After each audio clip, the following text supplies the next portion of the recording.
Bismillahirrahmanirrahim. Assalamualaikum warahmatullahi wabarakatuh. Kita akan melanjutkan makanan dan minuman halal maupun haram bagian 2, yang mana kita sudah menjelaskan bagian 1 tentang makanan dan minuman halal. Sekarang kita melanjutkan ke makanan dan minuman haram. Apa itu makanan dan minuman haram? Haram artinya dilarang. Jadi, makanan dan minuman yang haram adalah makanan dan minuman yang diharamkan di dalam Al-Quran dan hadis. Bila tidak terdapat petunjuk yang melarang, berarti halal. Setiap makanan dan minuman yang diharamkan atau dilarang oleh syara, pasti ada bahayanya. Dan meninggalkan yang dilarang syara, pasti ada faedahnya dan mendapat pahala. Kemudian di sini ada jenis makanan dan minuman yang diharamkan. Haramnya makanan secara garis besar dapat dibagi menjadi 2 macam. Yang pertama ada haram lidzati, yaitu haram yang hukum asalnya dari makanan itu sendiri memang sudah haram karena zatnya. Kemudian yang kedua ada haram li ghairihi. Maksudnya hukum asal makanan itu sendiri adalah halal. Jadi aslinya halal. Tetapi ketika dia berubah menjadi haram karena adanya sebab yang tidak berkaitan dengan makanan tersebut. Di sini ada macam-macam haram lidzati. Yang pertama ada daging babi. Seluruh makanan, minuman, obat-obatan, dan kosmetik apapun itu yang asalnya dari babi haram hukumnya. Jadi Allah sudah berfirman dalam Quran surat Al-Baqarah ayat 173. Kemudian yang kedua adalah darah.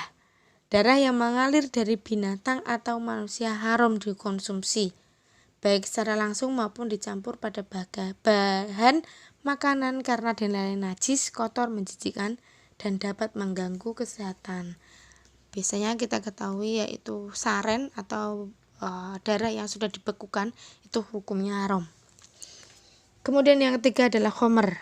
Khomer yang biasanya kita tahu yaitu minuman yang atau barang yang atau minuman atau makanan yang bisa memabukkan. Dapat dianalogikan dengannya semua makanan dan minuman yang bisa menimbulkan mudorot dan merusak badan, akal, jiwa, moral, dan akidah. Contohnya narkoba atau jenis macamnya. Kemarin ada yang bertanya, apa toh Bu mudorot itu? Nah, ketika kita belajar manfaat di dalam minuman dan makanan dan minuman halal, kita tahu manfaat itu yang baik untuk tubuh kita. Nah, tapi kalau mudorot itu yang tidak baik, yang akan menimbulkan hal buruk untuk tubuh kita, untuk kesehatan kita. Nomor 4, semua jenis burung yang bercakar. Contohnya elang dan raja wali itu hukumnya haram karena dia adalah burung yang memiliki cakar dan buas, seperti itu. Lalu yang kelima, semua binatang buas yang bertaring. Yang dimaksud di sini adalah semua binatang buas yang bertaring dan menggunakan taringnya untuk menghadapi dan memangsa manusia dan binatang lainnya. Jadi seperti yang bertaring itu seperti macan dan lain-lain. Kemudian yang keenam, binatang yang diperintahkan supaya dibunuh. Nah, yang diwajibkan untuk dibunuh itu haram hukumnya. Contohnya ular, gagak yang di punggung dan perutnya ada warna putihnya. Kemudian tikus itu haram, anjing gila, dan burung elang. Nah, ada lagi cicak dan tokek, juga hewan yang diperintahkan untuk dibunuh. Jadi memakan tokek, makan cicak, itu haram hukumnya ya. Kemudian yang nomor 7, binatang yang dilarang untuk dibunuh. Nah, kita juga ada binatang yang dilarang untuk dibunuh. Nah, ketika kita tahu itu binatang dilarang untuk dibunuh, tapi kita bunuh dan kita mengonsumsi, makanan itu haram hukumnya, tidak baik untuk kita. Seperti itu. Contohnya semut, tawon, burung hudhud, dan burung surat, kayak gitu. Yang kedelapan, binatang yang buruk atau menjijikkan. Allah berfirman dalam Quran surat Al-A'raf ayat 157, Bismillahirrahmanirrahim, wa yuharrimu alaihimul khaba'ith.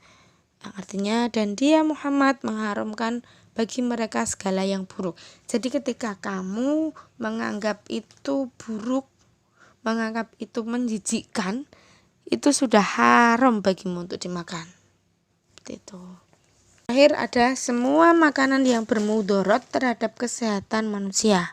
Nah, itu tadi yang tidak yang akan menimbulkan hal-hal buruk untuk kesehatan kita. Seperti narkoba, minum-minuman keras. Nah, itu bermudarat dan tidak baik untuk kesehatan kita. Selanjutnya ada haram li ghairihi. Yang pertama ada bangkai. Semua binatang yang mati tanpa penyembelihan yang syar'i dan juga bukan hasil perburuan. Nah, ketika hewan kamu menemui ayam itu kalau dagingnya itu kan halal hukumnya. Tapi ketika kamu menemukan ayam sudah mati, misal matinya kemarin, itu kan sudah haram hukumnya untuk kamu makan. Walaupun tadi asalnya adalah halal, tapi karena dia sudah menjadi bangkai, dia haram. Dijelaskan dalam Quran surah Al-Maidah ayat 3.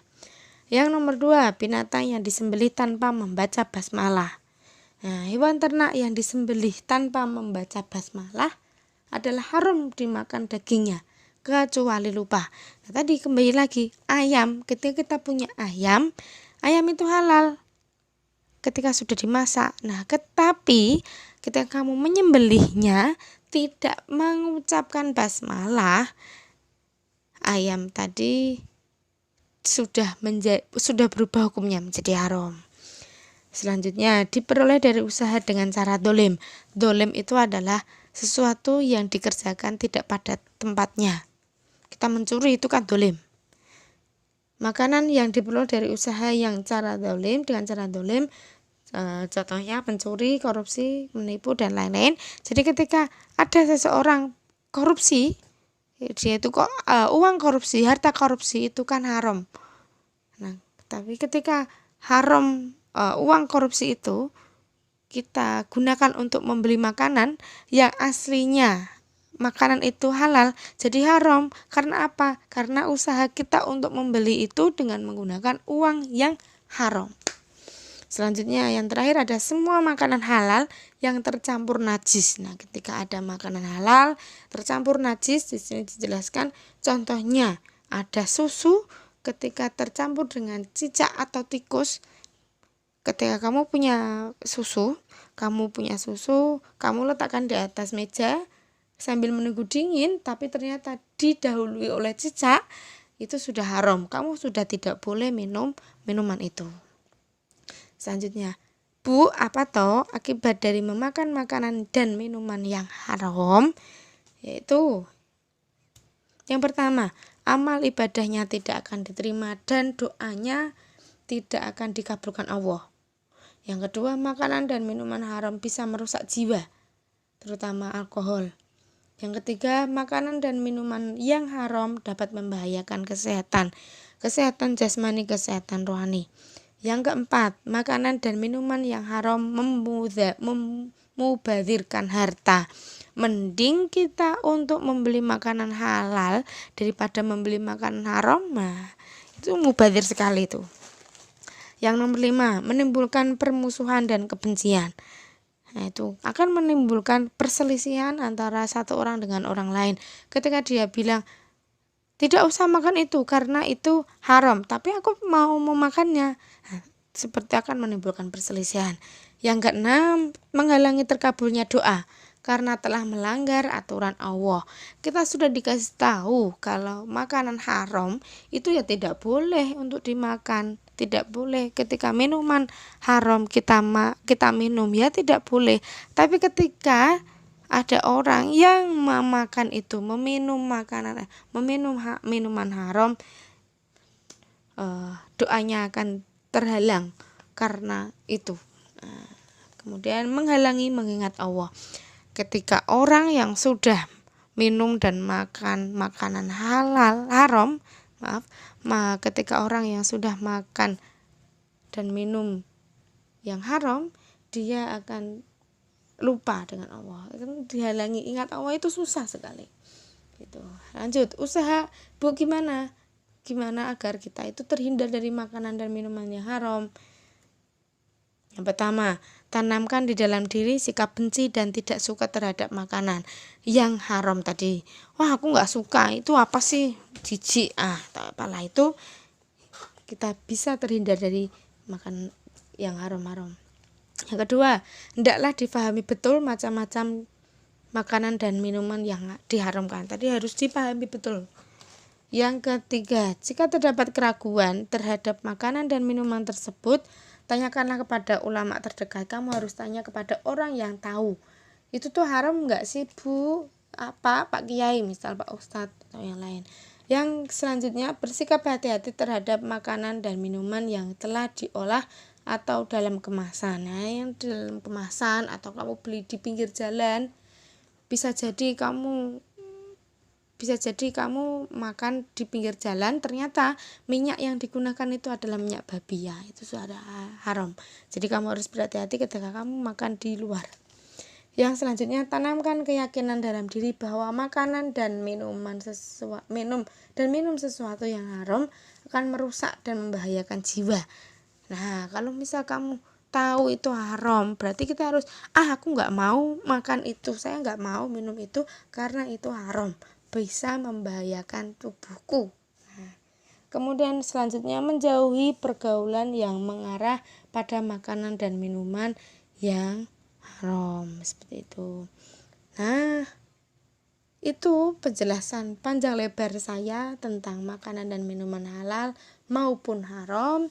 Silahkan benar-benar dipahami. Kemudian kalau ada yang belum paham, sangat boleh bertanya kepada saya akan menjawab sebisa mungkin.